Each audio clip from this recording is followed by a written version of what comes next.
E aí, pessoal, sejam bem-vindos ao seu canal de hidráulica, para você aprender hidráulica sem complicações. Já de antemão, peço que você deixe like nesse vídeo, se inscreva no canal, ative o sininho de notificações e, se tiverem qualquer dúvida acerca do conteúdo, mande um direct aqui no meu Instagram ou comente aqui embaixo, tá legal?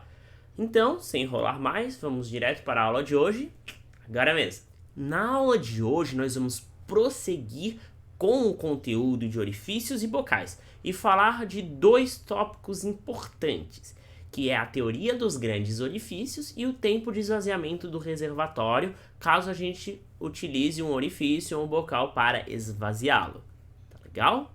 Então vamos lá. Primeiro vamos falar sobre grandes orifícios. O que são grandes orifícios? Os grandes orifícios são aqueles cuja relação entre a carga sobre o orifício e a abertura vertical é inferior a 3. Tá, como assim? Então vamos supor que a gente tenha um reservatório e a gente tem um orifício com uma abertura vertical. Caso essa abertura vertical seja muito grande, o orifício vai ser grande, naturalmente, ok? E o que significa o orifício ser grande? Essa abertura vertical ser tão grande a ponto que a razão entre a carga e a abertura seja inferior a 3. Por quê? Quanto maior o desenho, quanto maior a abertura vertical, menor esse número aqui, menor essa razão. Então, quando ela ficar inferior a 3, vai ser considerado um grande orifício. Tá, professor? Por que é um grande orifício? O que significa ser grande e ser pequeno? Então, a gente considera um orifício grande quando ele está sujeito a uma carga hidráulica variável no escoamento. Por quê? Quando a gente trabalha com um pequeno orifício, a gente considera a carga sobre o orifício igual a topo do reservatório até a metade do seu tamanho. A gente considera que a carga por ele é sempre constante. Só que no grande orifício as dimensões dele são tão relevantes que a carga superior e a carga inferior são realmente diferentes. A gente não consegue fazer essa aproximação ou vamos estar incorrendo em um erro. Tá legal? Então a gente tem que achar um jeito de fazer os cálculos considerando essa carga hidráulica variável, tá legal? Então tá. A partir disso a gente consegue calcular a vazão em grandes orifícios. Como nós calculamos a vazão? Então, nós consideramos que, primeiramente, que esse grande orifício está dividido em vários pequenos orifícios. E nesses pequenos orifícios, a carga hidráulica seria constante. Então, esse orifício de cima, como orifício é uma abertura, essa aberturinha de cima está sujeita a uma carga. A de baixo está sujeita a outra carga e assim por diante. Para cada um desses pseudo-orifícios que a gente aproximou, vai ter uma certa vazão. A vazão total de saída vai ser a somatória de todas essas vazões, ok? Então tá. Só que eu vou dividir em quantos? Fazer esse cálculo, essa aproximação, acabaria incorrendo em um trabalho desnecessário. Por isso que existem ferramentas de cálculo. O que a gente faz? A gente vai dividir esse orifício grande em infinitos orifícios pequenos. Tá legal? E a gente vai somar a vazão desses infinitos orifícios pequenos. Quando a gente soma infinitos valores, como é que a gente faz? Uma integral. Ai, professor, não me lembra disso. Integral não quero saber. Tá, não precisa lembrar. Resolvendo essa integral, variando a carga hidráulica daqui de cima até aqui de baixo, a gente chega até essa equação aqui, ok? Para quem quiser entender, basicamente, sem explicar muito, a vazão sobre o orifício é raiz de 2GH. O resto é tudo constante. A única coisa que muda é o H. O H está numa raiz, ou seja, o H está elevado ao meio. A integral de 1 meio é 3 sobre 2, ou seja, 1,5. E cai o 2/3 para cá. Ainda tem que fazer certas adaptações para chegar nessa equação, mas basicamente é esse o princípio. Então é isso. Para calcular a vazão de grandes orifícios, a gente faz uma integral ou utiliza já essa fórmula diretamente que o resultado vai ser dado. Eu não vou fazer um exercício de grandes orifícios. Por quê? Porque é basicamente igual a pequenos orifícios, só muda a fórmula. Então não vai fazer muita diferença pra gente. Tá legal? Então agora vamos passar para o próximo conteúdo, que é tempo de esvaziamento. A gente utiliza muito os orifícios para esvaziar os reservatórios, através de comportas ou outras coisas. Então o que acontece? Quando a gente põe um orifício no reservatório, a água vai sair por esse orifício, ok? E ela vai sair com uma certa vazão. Entretanto, o que acontece? Se não for mantido um nível constante, como está saindo água, o volume desse reservatório vai diminuir. Se o volume desse reservatório vai diminuir, a carga vai sendo diminuída também. Ok? Se a carga vai ser diminuída, a vazão vai ficando cada vez menor. Então a vazão de saída não é constante. Não basta de pegar o volume do reservatório e dividir pela vazão que a gente vai ter o tempo. Por quê? Porque a vazão é variável. Então a gente novamente tem que aplicar uma integral, considerando essa relação que vazão é volume por tempo, ok? E aplicando essa integral, cuja variável é o nosso H, a gente chega a essa fórmula aqui, ok? Tudo certo? Então tá. Não é tão difícil chegar a essa dedução, mas eu também não vou perder tempo deduzindo integral. Vocês conseguem ver essa dedução no Porto, tá legal? Ou em qualquer lugar. Se quiserem que eu faça uma aula específica deduzindo essas duas integrais, eu faço. Mas não é o foco daqui. Agora eu vou fazer um exemplo prático, principalmente envolvendo essa questão do esvaziamento do reservatório. Mas vou englobar outros conceitos também para relembrar. Então, o exercício é: um reservatório é esvaziado através de um orifício retangular de coeficiente de descarga CD 0,62, ou seja, o coeficiente de descarga CD medido em laboratório foi 0,62, ok? Determine a vazão inicial descarregada nesse orifício e o tempo de esvaziamento total, ok? O tempo de esvaziamento total é até que o nível se torne zero, ou seja, a carga hidráulica final é zero. A água vai ser totalmente esvaziada. Ok? Então tá.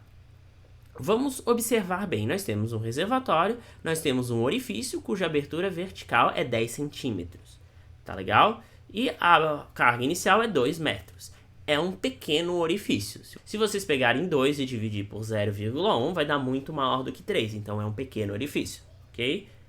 Só que esse orifício está no chão. Se ele está no chão, há uma supressão da contração aqui no chão. Há uma contração incompleta do jato. Tá legal? Então, esse CD nós vamos ter que adaptar pensando nessa supressão. Mas não é só isso. Observando a planta do reservatório, o que acontece? Nós vemos que esse orifício também está em contato com a parede lateral. Ou seja, também há uma supressão nessa direção aqui. Há uma contração incompleta do jato. Então o jato só é comprimido de cima e por esse lado. Por baixo e pelo outro lado ele não é comprimido, tá legal? E aqui tem as dimensões do reservatório, 3×4, tá? Então vamos começar. Como há uma contração incompleta do jato, uma supressão da contração, nós já vamos calcular o fator K para alterar esse coeficiente de descarga, esse CD, para não ter problema nenhum. Então, como o exercício disse, é um orifício retangular. Se eu virar esse reservatório de frente, desenho técnico, gente, vocês vão ver que ele está no fundo e na lateral, ok? A abertura vertical é Dzinho, que a gente chama de Azinho também, que é igual a 10 centímetros. A base dele, a largura, é 20 centímetros, como está sendo mostrado aqui. Então, é desenho técnico. Tem que aprender a desenhar as visões, tá legal? Então tá. O K, como é um orifício retangular, é o perímetro suprimido pelo perímetro total. Qual é o perímetro suprimido? Onde há contração incompleta do jato, ou seja, onde há supressão da contração. Junto à parede lateral, então é 10, e no fundo, ou seja, 10 mais 20, 30, ok? E qual é o perímetro total? É 10 mais 20 mais 10 mais 20, ou seja, 2 vezes 20 mais 2 vezes 10. 10 mais 20 mais 10 mais 20 dá 60. Então, 30 sobre 60, 0,5 ou 1/2, tá legal? Então, o fator K, característico da contração incompleta, é meio. Vamos deixar esse valor salvo aqui. Agora, vamos calcular o coeficiente de descarga corrigido, CD' ou CD asterisco, ok? Eu sempre ponho em linha para não confundir com o sinal de vezes. Como é um orifício retangular, o CD' igual a CD vezes 1 mais 0,15 vezes K. O CD original é 0,62, o K é meio, então o CD' é 0,67, ok? Então, o coeficiente de descarga corrigido é 0,67. Vamos pensar no seguinte: o coeficiente de descarga foi maior. Por quê? Porque a área do jato vai ser maior, já que houve uma contração incompleta. Se a área do jato é maior, a vazão é maior e o coeficiente de descarga também é maior. Tá legal? Então tá. Agora, vamos calcular a vazão real inicial a partir desse coeficiente de descarga corrigido. é um pequeno orifício, então vazão é CD, só que como houve supressão é o CD', vezes a área do orifício, O, vezes raiz de 2G vezes H, que é a carga hidráulica a qual o orifício está sendo submetido. O CD' é 0,67, a área do orifício é 10 centímetros vezes 20 centímetros, ou seja, 0,1 metro vezes 0,2. Lembrando que aqui tem que aplicar, como é uma fórmula, tem que aplicar a unidade internacional, vezes raiz de 2 vezes 9,8 vezes 2. Lembrando que num reservatório a carga hidráulica sobre um orifício é igual ao topo do reservatório pela metade do orifício, que é exatamente o que está descrito aqui. Se essa medição fosse até o fundo do reservatório, nós teríamos que fazer um cálculo extra para calcular a carga, tá legal? Vou fazer isso outro exercício. Então a vazão real descarregada inicial é de 0,083 metros cúbicos por segundo, ou 83 litros por segundo. Então está saindo a cada segundo 83 litros. Vou deixar esse valor salvo aqui. Por fim, eu vou calcular o tempo de esvaziamento. Ou seja, esse nível está variando. Então essa vazão vai sendo diminuída a cada segundo. Então nós temos que integrar ou aplicar a equação direta. Tempo igual a 2 vezes a área do reservatório dividido pelo CD corrigido, que é o CD', vezes a área do orifício, que a gente já calculou, sobre raiz de 2G, vezes a carga hidráulica inicial menos a carga hidráulica final, ambas cada uma na sua raiz. Tá legal? Então o tempo de esvaziamento do reservatório igual a 2 vezes a área do reservatório é 3 por 4, já está em metros, então tá tudo bem. O CD é o corrigido, 0,67. A área do orifício já calculamos, 0,1 por 0,2. A carga inicial é 2 metros e a carga final é 0, porque é esvaziamento total. Isso gera um tempo de 575 segundos, ou seja, 9 minutos e 35 segundos. Então é isso, gente. Na próxima aula eu vou apresentar o último conteúdo relevante de orifícios e bocais. Existem outros conteúdos, como cálculo em bocal cônico, essas coisas existem. Mas eu vou focar nas coisas mais práticas, que é bocais em sistema de combates a incêndio. Em instalações hidráulico-prediais, a gente aprende a calcular a reserva técnica de incêndio, ou seja, a gente menciona todo esse sistema de combate a incêndio. Na próxima aula, eu vou dar uma introdução de como os bocais são utilizados nesses sistemas e vou fazer um exercício, um exemplo prático, tá legal?